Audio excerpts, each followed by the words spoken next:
우리가 오늘 전도서 말씀을 함께 읽었습니다.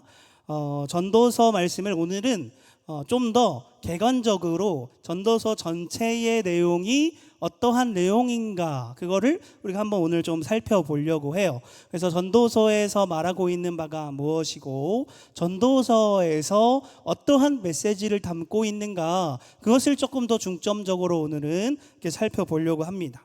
그래서 이런 전도서의 내용을 우리가 살펴볼 때 먼저 굉장히 중요한 것 중에 하나가 전도서의 저자가 누구인지를 살펴보는 것도 굉장히 중요한 것 중에 하나입니다. 우리가 전통적으로 전도서의 저자라고 했을 때 누구를 이야기하죠? 솔로몬을 이야기합니다. 그래서 전도서의 저자는 우리는 솔로몬으로 알고 있어요. 저도 전도서의 저자를 솔로몬이라고 생각하고요.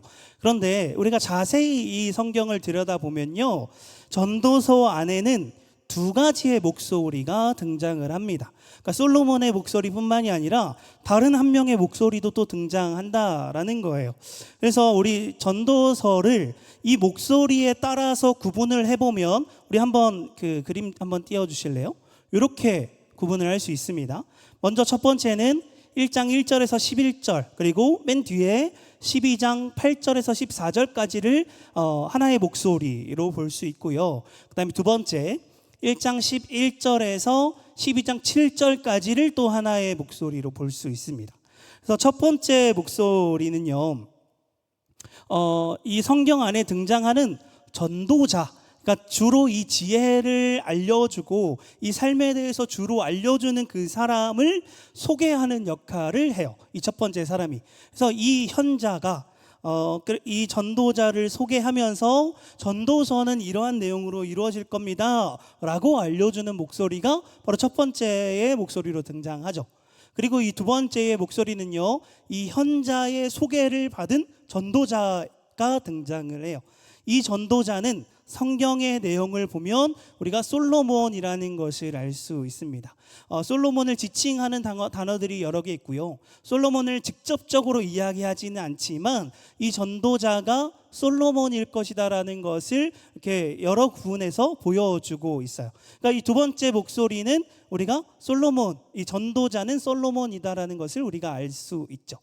그런데 문제가 뭐냐면 이렇게 바라보게 됐을 때 현자가 첫 번째 목소리가 전도자, 그러니까 솔로몬을 소개해 준다 그랬어요. 그래서 이 전도자의 목소리, 이 사람이 무엇을 얘기하는지는 현자를 통해서 이루어집니다. 그러면 우리가 전통적으로 이 전도서의 저자가 솔로몬으로 알고 있었는데 결국 이 솔로몬, 이 전도자를 소개해 주는 자가 현자이기 때문에 원 저자는 현자, 첫 번째 목소리가 되겠죠. 하지만 저는 솔로몬이 저자라고 보고 있습니다. 계속 왔다 갔다 하는데 잘 따라오고 계시죠? 저는 솔로몬이라고 보고 있는데 우리가 다시 한 번 더 잠깐 얘기해 볼게요. 이 원래 우리가 전통적으로 이 전도서의 저자를 솔로몬이라고 알고 있어요. 그런데 성경 안에는 두 가지의 목소리가 등장한다고요. 이 솔로몬이 나오고 이 솔로몬을 소개하는 사람이 나와요. 그러면 이 소개하는 사람이 저자인 것 같이 보이지만 저자는 솔로몬이다라고요. 무슨 말인지 아시겠나요? 솔로몬, 우리가 왜 이것을 이렇게 볼 수 있냐면요, 저자, 그래서 솔로몬을 소개하는 그 현자와 등장하는 전도자가 동일 인물이라고 볼 수 있습니다. 그래서 이 두 사람이 다른 목소리이고 다른 모습이에요. 그래서 첫 번째에서는 전도자를 3인칭으로 지칭해요. 그런데 이제 시간이 지나서 다시 이제 전도자의 이야기가 시작될 때는 전도자가 자신을 나 1인칭이라고 표현을 합니다. 근데 이 두 가지의 목소리가 등장하는데 실제적으로는 이 두 사람이 같은 사람이다라고 볼 수 있다라는 것이죠. 그러면 솔로몬은 자기 자신을 현자로도 나타내고 또는 전도자로도 나타내고 있는 거예요. 두 가지의 목소리를 이 전도서 안에서 솔로몬은 내고 있는 거죠. 왜 그랬을까요? 왜 솔로몬은 굳이 두 가지의 목소리를 내고 있을까요? 이거는 좀 더 뒤에 한번 살펴보겠습니다. 궁금하시면 끝까지 집중해서 한번 보도록 하겠습니다. 별로 궁금하지 않으신 것 같긴 하지만 한번 뒤에 한번 보도록 할게요. 그래서 우리가 지금 방금 보았듯이 목소리를 분류해서 나누면 두 부분으로 나눌 수 있다라고 했어요. 그래서 첫 번째 부분에서 현자가 이 전도자를 소개하죠. 솔로몬을 소개하죠. 근데 소개할 때 1장에서도 저자가 등장하고 또 마지막 12장에서도 이 현자가 등장하는데, 등장할 때마다 맨 첫 번째에 이야기하는 게 있어요. 우리가 1장 2절 그리고 12장 8절을 연달아서 한번 같이 읽어보도록 하겠습니다. 함께 시작.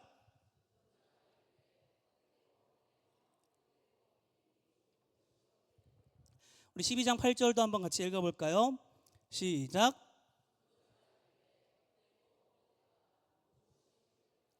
네, 지금 이 저자, 그러니까 현자가 등장할 때마다 무엇을 이야기하고 있냐면 헛되고 헛되며 헛되고 헛되니 모든 것이 헛되다라는 것을 이야기하면서 계속해서 자신의 이야기를 시작하고 있죠. 우리 여기서 나오는 이 헛되다라고 하는 단어가 히브리어로 헤벨이라고 하는 단어입니다. 헤벨. 이 헤벨이라고 하는 단어가요, 성경에서 한 70번 정도 나와요. 그런데 그 중에 전도서에만 38번이 쓰였어요. 그러니까 반이 넘게 이 전도서에 쓰여진 단어인 거죠. 그러니까 이 단어를 자세히 보면, 이 단어가 쓰여진 곳을 보면 이 전도서가 말하고자 하는 바가 무엇인지가 명확하게 드러납니다. 그러니까 이 헤벨이라는 단어를 통해서 전도서의 주제를 더 명확하게 드러내는 역할을 하고 있는 게 바로 이 헤벨이라고 하는 단어예요. 그러면 이 헤벨이라고 하는 단어의 뜻이 무엇일까요? 오늘 본문에서 한글 성경에서는 이것을 헛되다라고 번역을 해놨어요. 이것이 잘못된 번역은 아니라고 생각합니다.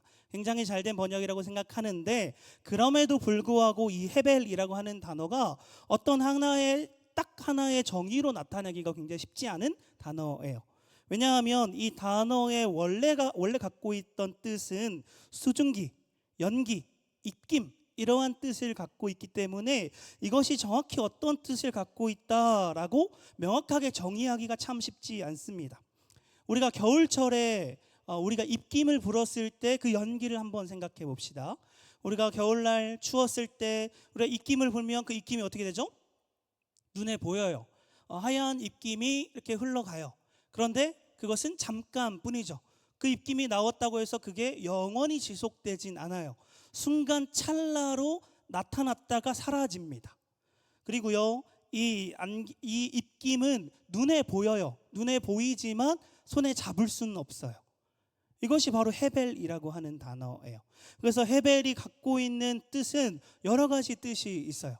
방금 이야기했던 것처럼 찰나와 같은 순간을 의미할 때 이 헤벨이라는 단어를 쓰기도 하고, 또는 제가 방금 이야기했던 것처럼 눈에 보입니다.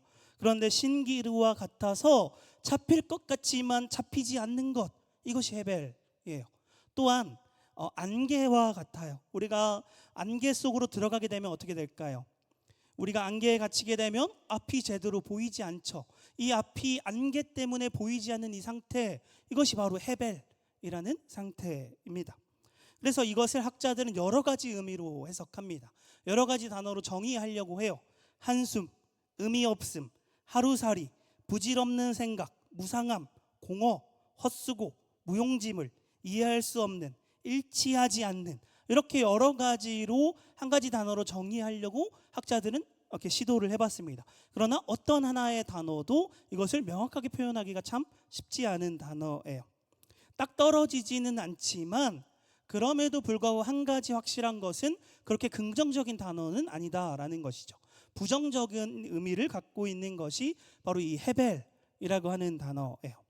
그래서 우리가 딱 떨어지게 이 의미를 살펴볼 수는 없지만 이 헤벨이란 단어를 맥락과 함께 살펴본다면 이러한 의미겠구나라는 것을 우리가 유추해 볼 수 있습니다.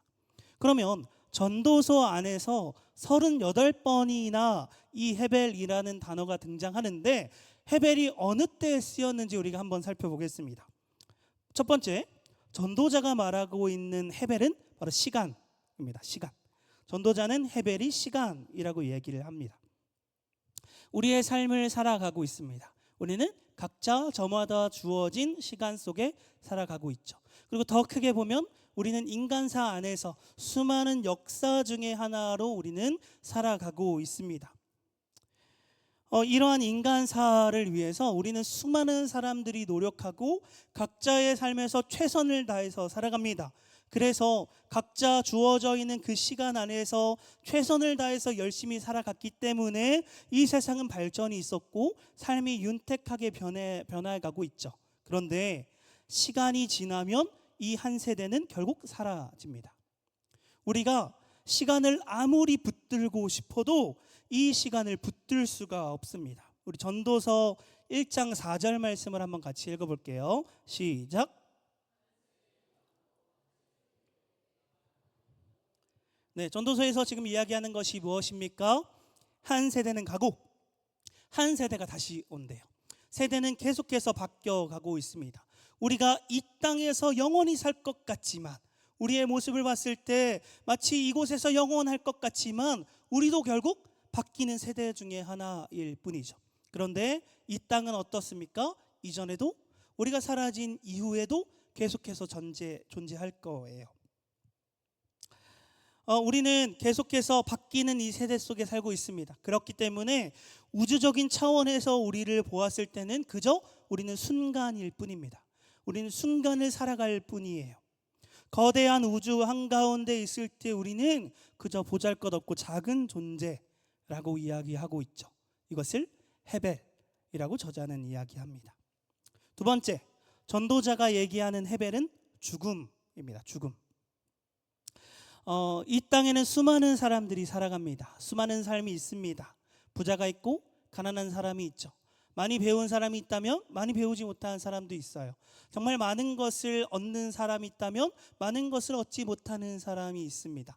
이 양극단에 있는 사람들 그 사이에도 정말 수많은 사람들이 살고 있어요.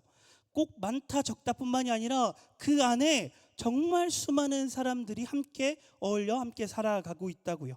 이 모습은 다 다르죠. 우리의 모습은 모두가 똑같지 않습니다.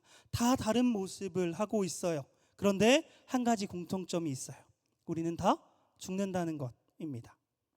죽는다는 것은 착한 사람이라고 해서 이 죽음이 피해가지 않습니다. 착한 사람이든 나쁜 사람이든 결국 이 죽음을 피할 수 없습니다. 죽음 앞에 있을 때, 우리가 그 죽음을 맞이하게 될 때 우리는 우리가 가지고 있는 모든 것이 사라지게 됩니다. 헤벨입니다. 내가 성취하고 내가 이루는 목표들이 있었고 그 목표점을 이루었다라고 생각했지만 죽음 앞에서는 아무런 의미가 없습니다. 헤벨입니다. 우리가 죽음을 앞두고 있습니다. 죽음을 향해 달려가고 있습니다. 죽음이 남아있는 우리의 삶은 결국 헤벨의 삶입니다. 이 현자가 얘기하고 있는 헤벨은 죽음입니다. 세 번째, 전도자가 얘기하는 헤벨은 우리의 삶을 예측할 수 없다라는 것입니다. 우리 삶에는 수많은 사건들이 일어나죠. 지금도 여러 가지 많은 사건들이 뉴스에 오르락 내립니다. 그런 여러 가지 세상적인 사건뿐만이 아니라 우리 각자의 삶에서도 각자의 이벤트들이 있어요. 그런데 우리의 삶은 이러한 이벤트들이 왜 일어나는지, 언제 일어나는지 알 수 없습니다. 우리의 삶에 좋은 일도 있고 나쁜 일도 있지만 그것이 언제 일어날지 우리가 알 수 없어서 제대로 방어할 수 없고 예측할 수가 없어요. 그러한 삶을 우리는 살아가고 있습니다. 우리의 삶은 지금 당장 앞으로 이 시간이 끝나고 나서, 아니 지금 10분 뒤에도 정확하게 어떠한 일들이 일어날지 우리는 정확하게 예측할 수 없습니다. 이것이 우리가 살아가는 삶이죠. 마치 안개에 가려진 것 같이 한치 앞을 알 수 없는 것, 이것이 바로 우리의 삶, 헤벨의 삶입니다. 전도자는요, 이렇게 우리의 인생을 헤벨이라고 이야기합니다. 우리의 인생은 그저 순간을 살아가는 존재라고 이야기하죠. 우리 인생은 죽음 앞에서 아무런 의미가 없다라고 이야기합니다. 우리는 한치 앞을 내다볼 수 없는, 그래서 아무것도 예측할 수 없는 존재, 그렇게 작고 작은 존재가 바로 우리라고 얘기합니다. 전도자가 얘기하는 헤벨, 바로 이것이 우리의 삶, 우리의 모습입니다. 아무것도 알 수 없는, 어떤 의미를 갖고 있지 않는 그러한 모습, 그것이 바로 헤벨이라는 모습으로 우리를 얘기하죠. 그래서 전도서의 말씀을 보면요, 조금 불편할 때가 있어요.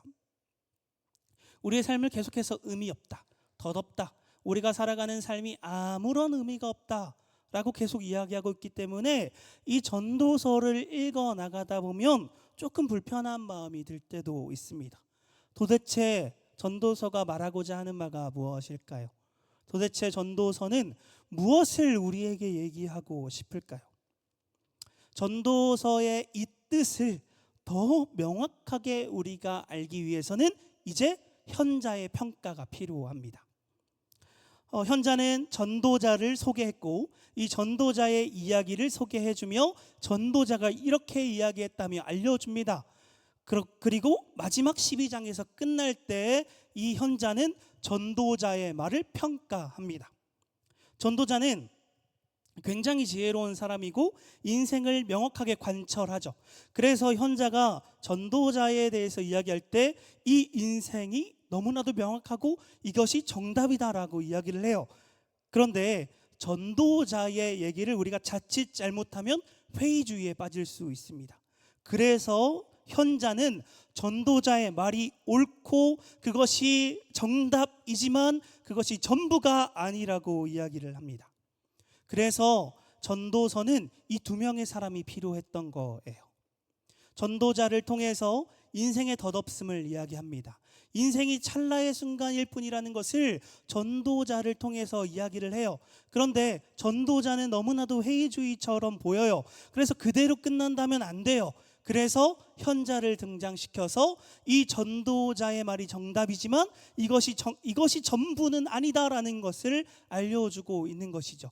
그래서 솔로몬은 자신을 현자와 전도자로 구분해서 이 구조를 통해서 우리에게 지혜를 전달하고 있는 겁니다. 그러면 이 현자가 덧붙이고 있는 내용은 무엇일까요? 현자가 전도자가 말한 게 전부가 아니다, 더 나은 삶이 있다, 무엇을 덧붙이고 있을까요? 우리 전도서 12장 13절 말씀 한번 같이 읽어보겠습니다. 우리 다 함께 시작.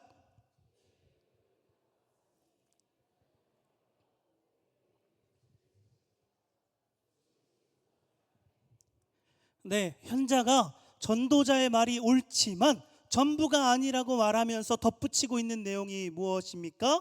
이래 결국을 다 들었으니 하나님을 경외하고 그의 명령들을 지킬지어다 라고 이야기를 하고 있어요.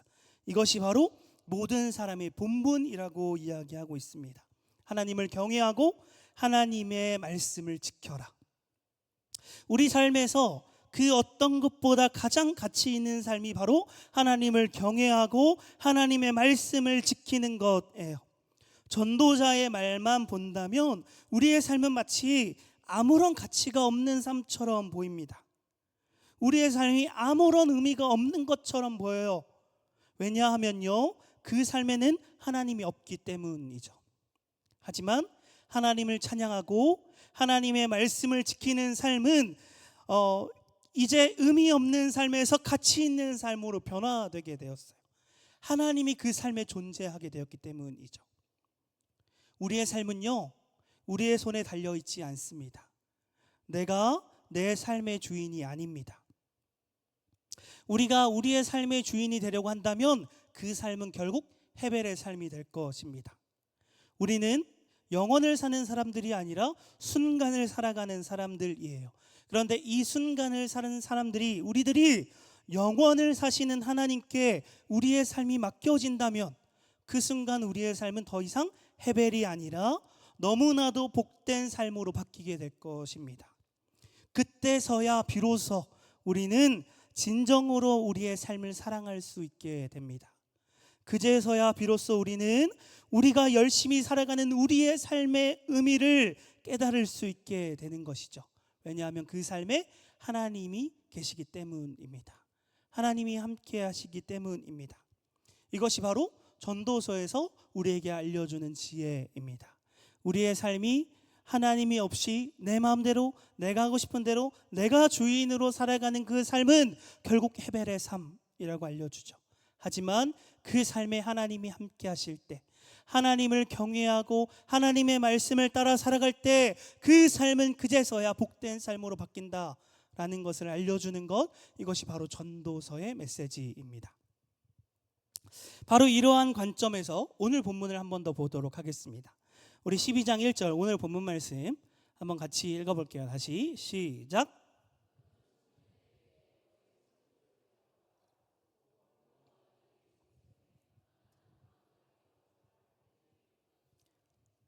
네, 전도자는 너는 청년의 때에 너희 창조주를 기억하라 라고 이야기를 합니다. 여기서 청년이라는 단어가 나오죠. 그래서 우리나라에서도 청년이 어느 나이대에 해당되는 그런 세대로 분류하고 있어요. 근데 여기서 나오는 청년이라는 단어는 조금 다른 단어입니다. 이 단어는 선택하다라는 단어에서 나왔는데요. 그래서 이 단어를 조금 쉽게 이야기하면 차출되어서 사명을 부여받은 군인이라고 이야기를 할 수 있어요. 우리나라에 만약에 전쟁이 나게 된다면 전쟁에 나갈 수 있는 인원들은 모두 다 차출이 되어 가겠죠. 그것이 나이로 꼭 구분되진 않을 겁니다.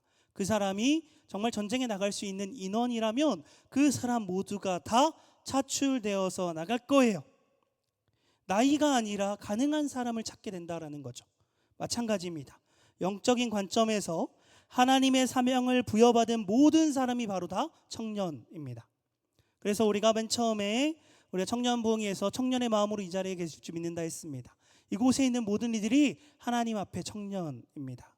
이곳에 있는 모든 이들이 하나님의 사명을 부여받은 하나님의 청년들이죠. 그 청년들에게 전도서가 이야기합니다. 내 창조주를 기억하라. 내 창조주를 기억하라. 이 세상은 우연히 생긴 세상이 아닙니다. 만약에 이 세상이 우연히 생겨난 세상이라면 우리가 살아가는 삶도 우연입니다. 이 세상이 우연히 생겨났는데 그 안에 어떠한 의미가 담길 수 있겠습니까? 이 세상이 우연이라면 우리의 삶도 우연입니다. 다시 말하면 우리의 삶도 결국 아무런 의미가 없는 삶이다라는 거죠. 그런데 하나님께서 이 세상을 창조하셨고 그 창조주 하나님께서 우리를 부르셨습니다. 그 하나님께 나아갔을 때 우리의 삶이 비로소 의미가 생깁니다. 하나님의 그 사명을 부여받은 우리들에게 비로소 우리의 삶에 의미가 생긴다라는 것이죠. 저는 이 자리에 있는 우리 모두를 응원하고 싶습니다. 특히 정말 우리 청년부라고 불리는 우리 청년들을 정말 응원하고 싶습니다. 우리가 정말 너무나도 힘들고 이 세상이 하나님이 없다라고 말하고 있는 점점 더 그렇게 악해져가는 세상 속에서 하나님의 이름을 지키며 하나님의 자녀로 살아내고 있는 자들입니다. 각자의 삶에서 하나님을 믿는다는 이유만으로 오히려 더 핍박받는 시대가 바로 현재 우리가 살아가고 있는 시대이죠. 이러한 상황에서 하나님의 이름을 지킨다는 것, 하나님의 백성으로 살아가는 것 결코 쉬운 일이 아닙니다. 이러한 청년들을 제가 응원하고 싶습니다. 얼마 전에 만난 한 명의 청년 이야기를 하고 싶습니다. 이 청년은 원래 알고 있던 사람이 아니라요, 우리 교회로 갑자기 찾아왔던 한 명의 청년이 있어요. 얼굴도 모르고 이름도 몰랐던, 정말 처음 봤던 청년이 우리 교회로 갑자기 찾아왔습니다. 얼마 안 됐습니다. 한 2주 전에 만난 사람인 것 같은데 이 청년이 자기를 이제 27살이라고 소개를 했고요. 저를 만났던 그날 교도소에서 출소하고 나왔다라고 하더라고요. 그래서 그 청년의 이야기를 들어보는데 어렸을 때 어머니는 도망가셨고, 그렇다고 아버지가 자신을 잘 키워준 게 아니라 아버지는 도박에 중독되어 있어서 정말 누나와 함께 너무나도 힘든 삶을 살았다라고 이야기를 하더라고요. 그런데 정말 살고자 그래서 서울로 와서 일용직에 근무하고 있었는데 인터넷에서 정말 고액의 알바라는 것을 혹해서 그것을 찾아갔다가 보이스피싱에 연루되었다라고 이야기를 했어요. 그래서 1년 동안 교도소에서 생활하다가 저를 만난 그날 딱 출소해서 나왔던 거였어요. 그래서 그 청년이 교회로 찾아왔던 이유는 자기 소중에 이제 4천 원밖에 없기 때문에 도움을 구하고자 이제 찾아왔었던 거죠. 출소하는 사람들에게 주어지는 지원금 같은 게 있다라고 얘기를 하더라고요. 그런데 그 지원금을 받기 위해서는 자기 주민등록상의 고향으로 가야 된대요. 근데 그 청년이 서울에 살고 있었던 것이 아니라 지방에 살고 있었기 때문에 4천 원 가지고 지방으로 갈 수 없었기 때문에 그 차비를 구하고자 교회로 찾아왔었던 것이죠. 그래서 저는 그 청년에게 이제 여러 가지 이야기를 함께 나누고 또 차비를 조금 쥐어줘서 이렇게 보냈습니다. 기도하고 교회에 있다 보면요, 이런 사람들이 정말 많이 찾아옵니다. 이 청년뿐만이 아니라 올해도 한 명 정도 더 있었고 작년에도 이런 사람들이 조금 찾아왔었어요. 그럴 때마다 저는 그런 사람들과 함께 대화도 하면서 필요한 것들을 때로 내어주기도 합니다. 물론 그런 사람들이 왔을 때 대부분 하는 레퍼토리가 뭐냐면 자기 차비가 없다는 것을 제일 많이 이야기해요.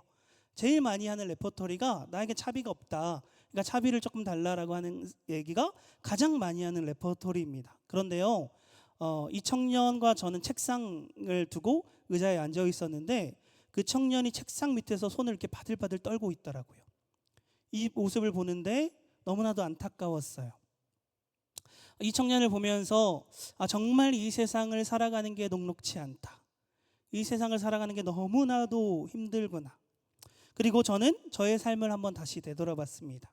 내가 정말 잘 살아가고 있는가? 나는 지금 나의 삶에 혹시 안주하고 있는 것은 아닌가?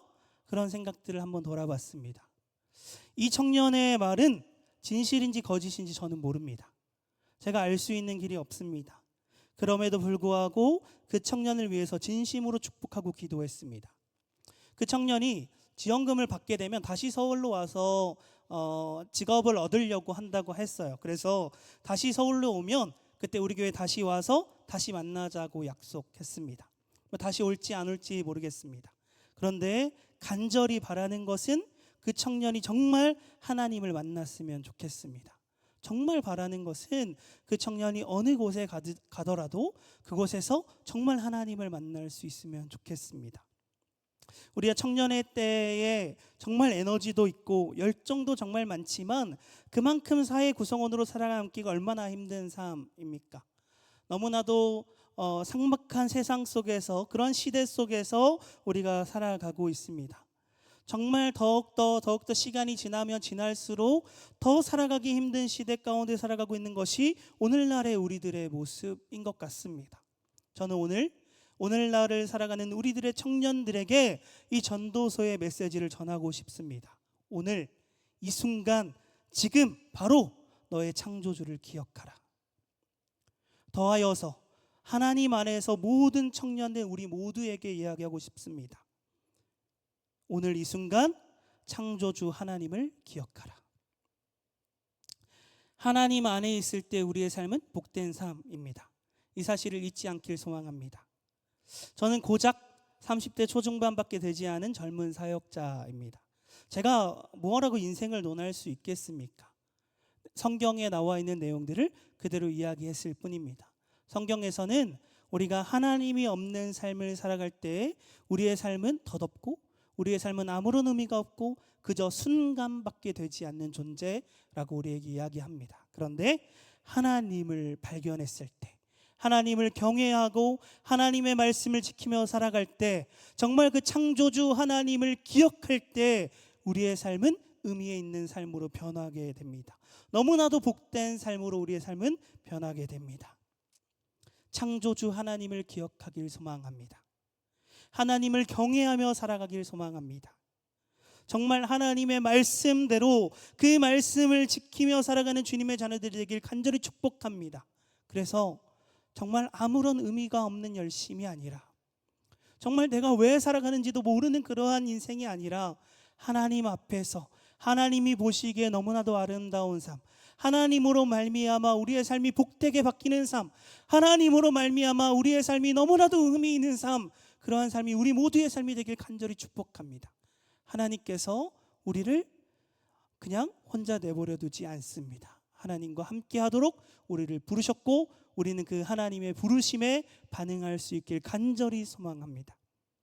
오늘 말씀을 정리하도록 하겠습니다. 결국 전도서가 이야기하는 것은 무엇일까요?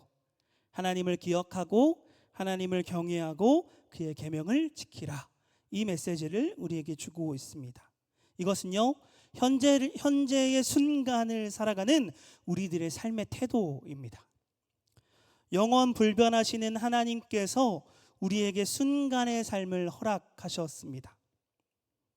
그런데 이 하나님이 허락하신 순간의 삶이 하나님이 없이 그저 이 순간을 살아간다면 우리는 연기와 같이 금방 있다가 사라질 존재입니다. 하지만 하나님 안에서 우리는 의미가 생겼습니다. 하나님 안에서 우리는 영원을 살게 되었습니다.